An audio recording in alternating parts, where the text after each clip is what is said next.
જેમાં મોટી સંખ્યામાં શ્રદ્ધાળુઓ જોડાયા હતા. સાંજે મહાપ્રસાદીનું આયોજન થતા લોકોએ મહાપ્રસાદીનો લાભ પણ લીધો હતો. નવી વસાહત ખાતે નવી વસાહત યુવક મંડળ દ્વારા 1 વર્ષ પહેલા રામદેવ પીર મંદિરમાં પ્રાણ પ્રતિષ્ઠા કરવામાં આવી હતી. રણુજાથી જ્યોત લાવી અહીં તેનું સ્થાપન કરવામાં આવ્યું હતું, જેને 1 વર્ષ પૂર્ણ થતા નવી વસાહત યુવક મંડળ દ્વારા સાલગીરા મનાવવામાં આવી હતી. રામદેવ પીર મંદિરની સાલગીરાના ભાગરૂપે રામદેવ પીરની ભવ્ય શોભાયાત્રા નવી વસાહત ખાતેથી નીકળી હતી. વાજતે ગાજતે શોભાયાત્રા તાલુકા પંચાયત કચેરીથી સિવિલ હોસ્પિટલ થઈ પરત રામદેવ મંદિર ખાતે આવી હતી. શોભાયાત્રામાં મોટી સંખ્યામાં શ્રદ્ધાળુઓ જોડાયા હતા.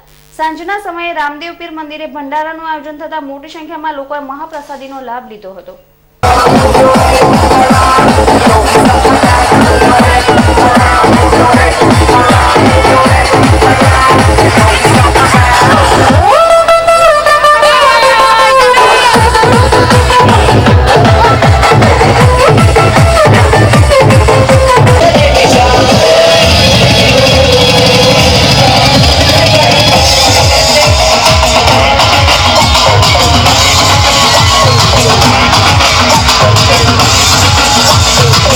ભરૂચના નવા સરદાર બ્રિજ પરથી અજાણ્યો શખ્સ મૃત્યુ પામેલી અવસ્થામાં મળી આવ્યો હતો.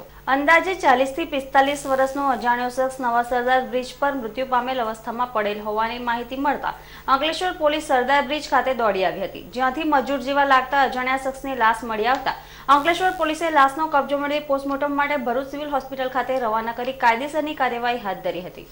અંકલેશ્વરના મીરાનગર ખાતે દારૂ પીવા બાબતે બાપ તથા 2 દીકરાઓ વચ્ચે મારામારી થતા તેમાં ઘાયલ ત્રણેયને 108 દ્વારા સારવારથી ભરૂચ સિવિલ હોસ્પિટલ ખાતે લવાયા હતા. પ્રાપ્ત માહિતી અનુસાર દામોદર સીતારામ લીંબોલે ઉંમર વર્ષ 50, રહેવાસી મીરાનગર અંકલેશ્વરના તેના દીકરા નંદલાલ સાથે ગુરુવારની રાતે 10 વાગ્યાની આસપાસ દારૂ પીવા અંગે બોલાચાલી થઈ હતી, જેમાં ઉશ્કેરાયેલા પિતા દામોદરે નંદલાલના માથામાં લાકડાનો સપાટો માર્યો હતો તથા રવિ દામોદર લીંબોએ પણ તેના ભાઈ નંદલાલને ધિક્કાપાટુનો માર માર્યો હતો. તો બીજી બાજુ નંદલાલે પણ વળતો હુમલો કરી પિતા દામોદર લીંબોલેની બોચીના ભાગ પર લાકડીનો સપાટો માર્યો હતો અને રવિ લીંબોલેને પણ સળિયા જેવું સાધન ડાબા હાથમાં માર્યું હતું. દારૂ પીવા બાબતની લડાઈમાં ઘાયલ ત્રણેય બાપ દીકરાને કમલાબેન દામોદર 108 ઇમરજન્સી એમ્બ્યુલન્સ દ્વારા સારવારથી ભરૂચ સિવિલ હોસ્પિટલ ખાતે લાવ્યા હતા. પેલા ઝઘડો થયેલો છે બે ભાઈને. હા, એ જે ભાઈ પેલો કામ કરતો નથી, આમ તેમ જુગાર રમે, આમ તેમ શરાબ પીવને આવે બે ભાઈના બાદ એટલે હું વચ્ચે ગયો. વચ્ચે મને આમ લાગી ગયો, પેલા છોકરાને બી લાગે, એને બી લાગેલું છે. ભરૂચના લીમડી ચોક વિસ્તારના મૂળ વતની અશફાક બેન્ડવાળાએ મિસ્ટર સાઉથ આફ્રિકા ટાઇટલ જીતીને ભરૂચ નગર અને જિલ્લાનું ગૌરવ વધાર્યું છે. ભરૂચમાં લીમડી ચોક વિસ્તારના મૂળ રહીશ અને સાઉથ આફ્રિકા ખાતે રહેતા અશફાક બેન્ડવાળાએ મિસ્ટર સાઉથ આફ્રિકાનું ટાઇટલ જીતીને ભરૂચ નગર અને જિલ્લાનું ગૌરવ વધાર્યું છે. और मैंने साउथ अफ्रीका जाके बॉडी बिल्डिंग में जो मेरा सपना था वो पूरा किया और मैं आज 5 चैम्पियनशिप जीत के मिस्टर साउथ अफ्रीका खिताब भी मिल गया. और मैं आप सब का शुक्रिया अदा करना चाहूँगा भरूच का, जो मैंने नाम रोशन किया आपकी दुआओं से और आगे भी करो ये मैं चाहता हूँ. और पूरे हिंदुस्तान का मैंने जो नाम रोशन किया है वो आगे भी करूँगा. और मैं शुक्रगुजार हूँ केंद्र मंत्री दिनसा पटेल ने जो मेरा सम्मानित किया, नरेश भाई ठक्कर, नरेश भाई पटेल, इन सब का मैं शुक्रिया अदा करना चाहूँगा जिन्होंने मुझे सपोर्ट किया और आगे भी करे. और मैं पूरे देश को कहना चाहता हूँ कि वर्ल्ड चैम्पियनशिप जो मैं खेल रहा हूँ वो भी मेरे नाम ही होगी और अपने देश के नाम होगी. मैंने इतने साल से जो बॉडी बिल्डिंग का सपना था वो आज मुझे ऊपर वाले ने पूरा किया, उसका शुक्रिया अदा करना चाहूँगा. और मेरी फैमिली ने जो मुझे सपोर्ट किया है मैं उन सब का शुक्रिया अदा करना चाहूँगा. और मैं आप सबको कहना चाहता हूँ जो अभी नई जनरेशन है उन सबको ये कहना चाहूँगा कि प्लीज़ प्लीज़ प्लीज़ हो सके तो अपना वक्त निकाल के बॉडी बिल्डिंग में थोड़ा ध्यान दीजिए और अपनी तंदुरुस्ती की ओर दौड़िए. અંકલેશ્વરના પટેલનગરમાં રાત્રિના સમયે સ્લેબ તૂટી પડતા પરિવારના 2 સભ્યોને નાની મોટી ઈજા થવા પામી હતી. અંકલેશ્વર ઔદ્યોગિક વસાહતમાં આવેલ પટેલનગર વિસ્તારમાં રાત્રિના મકાનની છત ધરાશય થતા પરિવારના 2 સભ્યોને નાની મોટી ઈજા થઈ હતી. ઈજાગ્રસ્તોને સારવાર માટે જાબેન મોદી હોસ્પિટલમાં ખસેડવામાં આવ્યા હતા.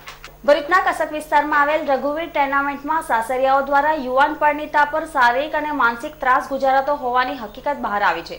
પતિ સહિત સાસુ સસરાના મારથી બેભાન બનેલી પરિણીતાને સારવાર અર્થે ભરૂચ સિવિલ હોસ્પિટલ ખાતે લવાઈ હતી.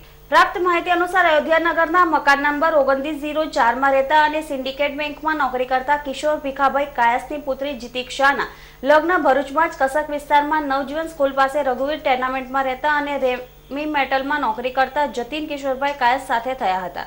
તેમના સાંસારિક જીવનના ભાગરૂપે આજે તેમને ત્યાં 2.5 વર્ષની બેબી પ્રિયાંશી છે. ગુરુવારની રાત્રે જીતિક્ષાના ભાઈ અંકુર પર જીતિક્ષાની સાસુ વિનાબેન કાયસનો ફોન આવ્યો હતો કે તારી બેન બેભાન હાલતમાં પડેલી છે, આવીને લઈ જા, પોલીસ કેસ કરવો હોય તો કરી દેજો તેવી ધમકી પણ ઉચ્ચારતા જીતિક્ષાના પિયરિયાએ બેબાકડા બન્યા હતા. કશુંક અઘટિત બનવાની આશંકાએ બંને ભાઈ જીતિક્ષાની સાસરીમાં દોડી આવ્યા હતા, જ્યાં જીતિક્ષાને મોઢાના ભાગે ઈજા સાથે બેભાન અવસ્થામાં જોઈ તેને તત્કાલ સારવાર અર્થે સિવિલમાં લઈ આવ્યા હતા, જ્યાં જીતિક્ષાના ભાઈએ તેની બહેન પર તેના સાસરિયાઓ માનસિક તથા શારીરિક ત્રાસ ગુજારતા હોવાનો આક્ષેપ કરી અગાઉ પણ સાસરિયાઓએ જીતિક્ષાને મારપીટ કરી હોવાનો આક્ષેપ લગાવ્યો હતો. ભરૂચમાં શેરપુરા નવીનગરી ખાતે પતિ પત્ની વચ્ચે સામાન્ય બાબતે થયેલી બોલાચાલીમાં પતિને માથું લાગતા તેને ઉંદર મારવાની ઝેરી દવા ગટગટાવી જીવન ટૂંકાવવાનો પ્રયાસ કર્યો હતો. ભરૂચ તાલુકાના શેરપુરા ગામ ખાતે નવીનગરીમાં રહેતા 30 વર્ષીય રાજેશ બચુભાઈ વસાવા તથા તેની પત્ની વચ્ચે આશરે 8 વાગ્યાની આસપાસ બોલાચાલી થઈ હતી, જે બાબતે રાજેશ વસાવાને માથું લાગી આવતા તેને ઉંદર મારવાની દવા ગટગટાવી જીવન ટૂંકાવવાનો પ્રયાસ કર્યો હતો. રાજેશ વસાવાને દવાની ગંભીર અસર થતા તેની બહેન ગીતા તથા બનેવી રાજેશ તેને તત્કાળ સારવાર અર્થે ભરૂચ સિવિલ હોસ્પિટલ ખાતે લાવ્યા હતા.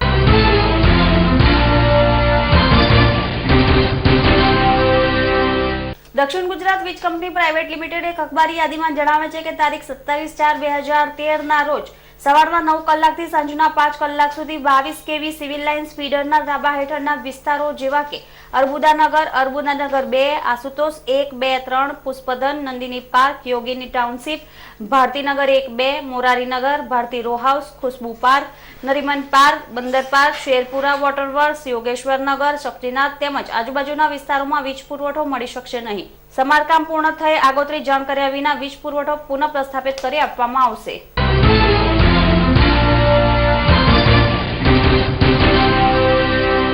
અંતમાં મુખ્ય સમાચારો પર ફરી એક નજર.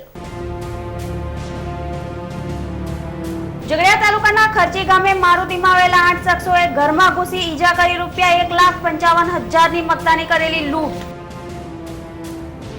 દિલ્હીમાં માસૂમ બાળકી પર થયેલા અત્યાચારના વિરોધમાં ભાજપનું આવેદનપત્ર.